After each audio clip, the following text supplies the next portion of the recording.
Chapter 6. Vulture Culture. Next morning, Juliana was up betimes and feeling low. All hopes of escape now seemed forlorn after last night's peculiar encounter with the star. She was resigned to her fate being hermetically sealed in this corridor of doom, as she called it. Was she being a coward and a fatalist? She considered the possibility as she wolfed down some sardines on black bread. No. She dismissed the idea quickly, and wondered abstractly why people ever wanted to collect postage stamps. Or was that a philatelist? She could never remember. As her mind flitted like a rather slow-witted bird upon these subjects, it was soon brought back to reality with a thud. Wardlow's raspy voice summoned her. "Here, Goblin Girl!" For this was the name she had become known to some of the inhabitants of Striven, on account of a general sentiment that she looked and acted rather odd, although many said they couldn't put their finger on what it was exactly that made her that way. "You go down with Digby here, down to the salt marsh. What he don't know about fishing ain't worth knowing," he said proudly. He bent down to Digby's ear. "Here, lad. This one's a bit slow. You might have to say things 2 or 3 times for her to catch on like," he whispered to Digby. "OK, I will," Digby said cheerfully. A small boy of about 9 or 10, crowned with a head of curly blonde hair, came up to Juliana. He reminded her a little of the boy in the Pears soap ad, except scruffier. Digby looped his arm through hers and bid her follow him. Touched by this display of easy confidence, she asked the boy where they were going. "To the salt marsh," he said. "Why?" "Their Majesties must have their cod and kippers, and today is your turn to catch it for them." "OK," she said, and it was settled. Digby led her down from the castle eastward to a great flat estuary they called the salt marsh. Far beyond this she could just see a glint of the sea.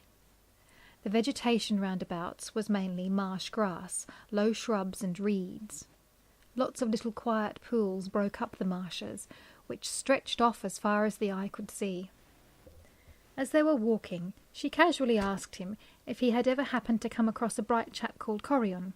He said he hadn't. She decided to say nothing more about last night's little tete-a-tete with the star, and let the matter rest. Digby stopped at a little pool of water. "This is where you must work today. We need all our fish, especially the king and queen," Digby said, handing her a fishing rod and 2 buckets, one empty, the other half full of green berries.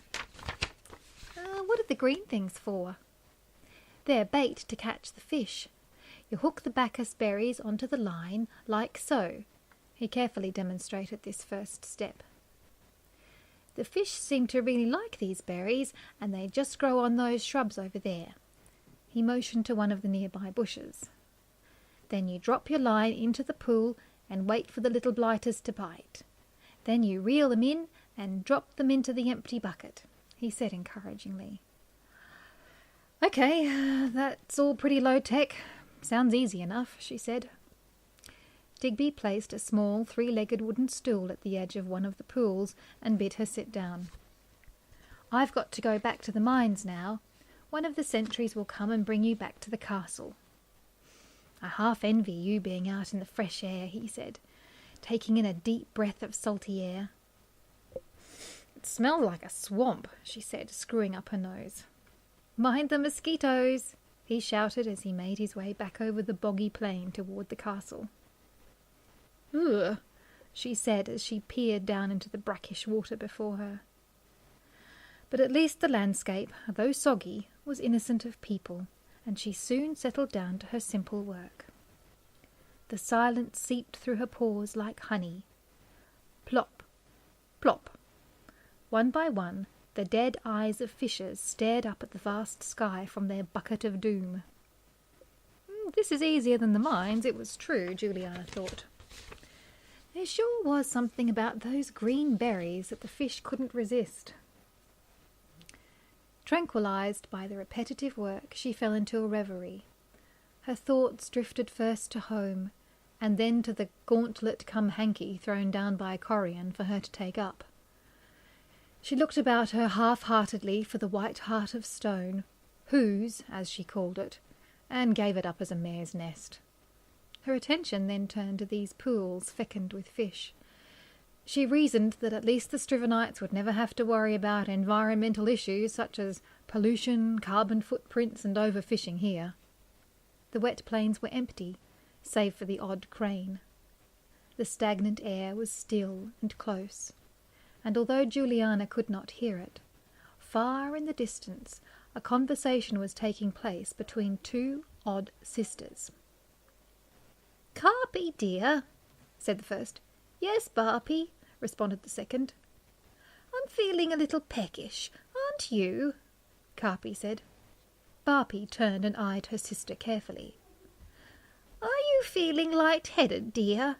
You know how sensitive you are, and how you have to watch that low blood sugar of yours. Do be careful, dear.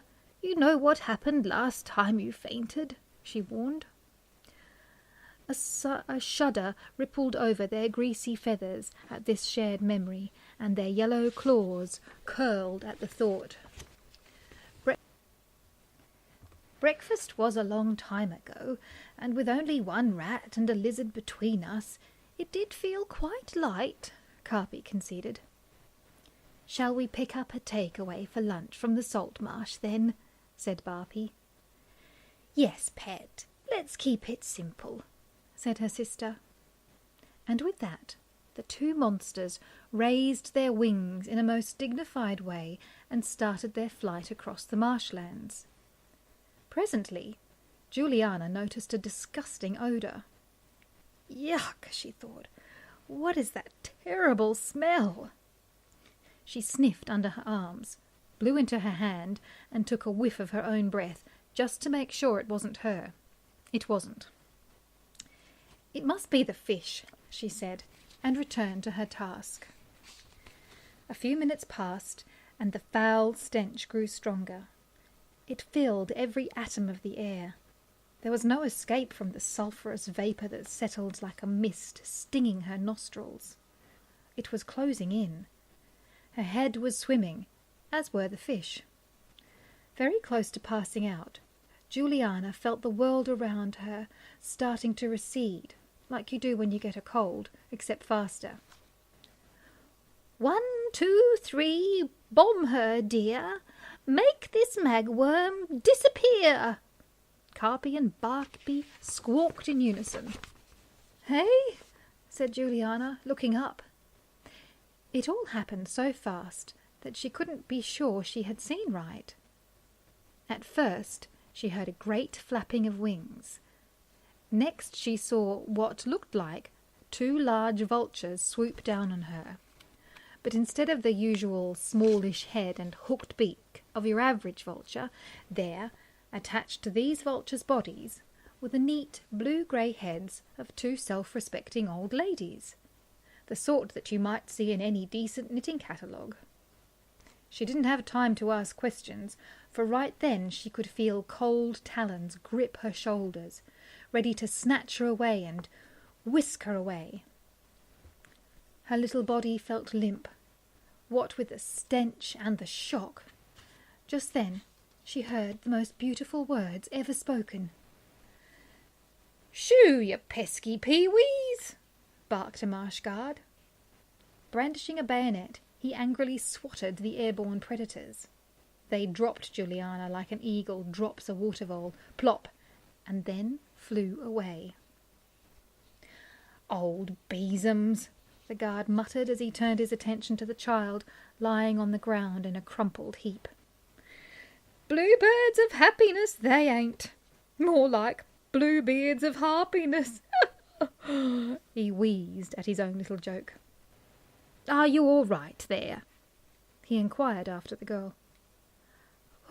What happened?" she said, as she shook her head and started coming to her senses again.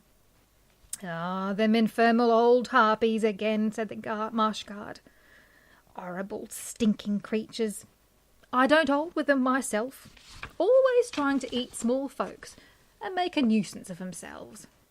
And me having to rescue the little uns. Bah! You're the third one this week, he said, with some annoyance.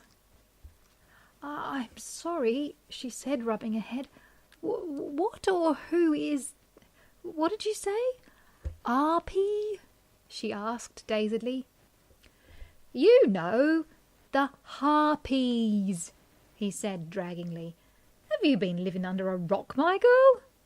Vicious old bird woman who smells like rotten cheese and toe jam. Been around since, well, I don't know, forever, I suppose. Always snatching what's not theirs when they feels like it. Nasty. That's what I calls 'em. Anyways, can't stand here jawing all day. I've got to be attending to my duties.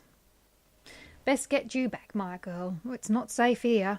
They might try their luck again and come back, he said, as he gently lifted her up by the arm onto her feet. What's your name, then? He inquired. Juliana, she said, for so it was. Well, mine's Norbert, he said. Pleased to meet you. Just when I thought it couldn't get any weirder, she thought ruefully. Now I've become a McHarpy meal, without the fries. As Norbert escorted Juliana and her amply stocked bucket of fish back to the relative safety of the castle, far overhead could be heard the two harassed harpies. You didn't watch out for screws like I said. You never listen to a word I say, then it's too late, said Barpy, her plumage ruffled as she scolded.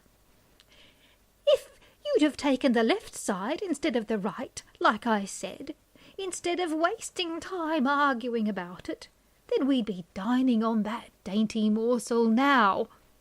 But no, you always know best. You've always got to have it your own way, Carpy berated.